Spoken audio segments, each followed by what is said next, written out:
Hey guys, what's up? So today I'm going to be doing an extensive breakdown of the new MGS5 trailer that just came out. So I thought I'd share my thoughts on it and help you guys understand it better. Okay, so it starts out with Big Boss, Miller, and a third person in the hospital. How I know there's a third person in the hospital is because Miller even says that there's someone else injured. He was like, how is he?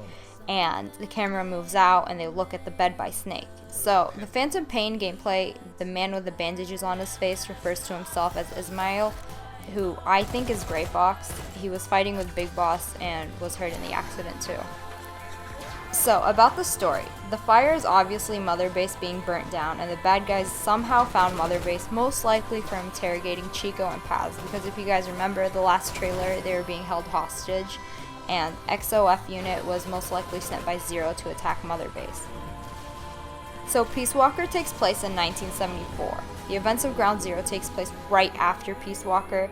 Before, people thought Phantom Pain and Ground Zeroes were going to be two different games, but there's parts of both of the first trailers in this one, so they're definitely the same game. What I think is Ground Zero is going to be somewhat of a prologue to Phantom Pain, like possibly the first chapter, and it takes place right after Big Boss's accident 7 years later. So Phantom Pain is set to take place in the early 80s.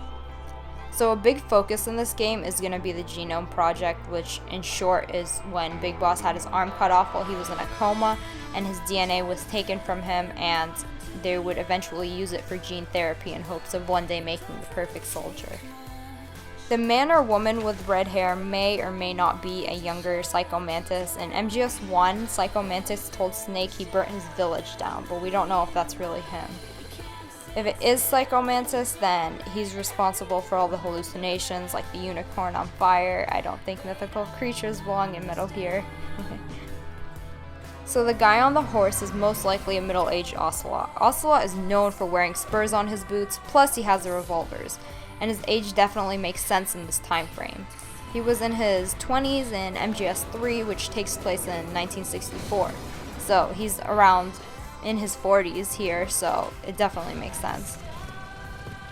So there are a lot of hidden references to the game being produced by Moby Dick Studios, which ended up being a joke, and there was a whale sound and a thing that crashed that looked like a whale, and people saw the British flag in the hospital, but it's definitely not in England, so don't let that fool you. It's just to play around with the whole Moby Dick joke. So the thing that everyone's disappointed in is David Hayter isn't going to be voicing Snake in MGS5. It kind of makes sense, even though it kind of does suck, but he didn't voice Big Boss in MGS4, but I talked to David Hayter a few months ago, and he told me he signed a non-disclosure agreement with Konami, so we don't know if he'll make an appearance in MGS5. So other things you should notice is that Big Boss has a prosthetic arm at the end instead of the hook he had at the hospital. Another thing is that he had the horn growing out of his head in the original Metal Gear. Snake fights Big Boss and he had a horn and fake limbs. I don't know if the horn means anything or if it has to do with the unicorns or it's like some hidden meaning. And he's also in a new unit called Diamond Dogs.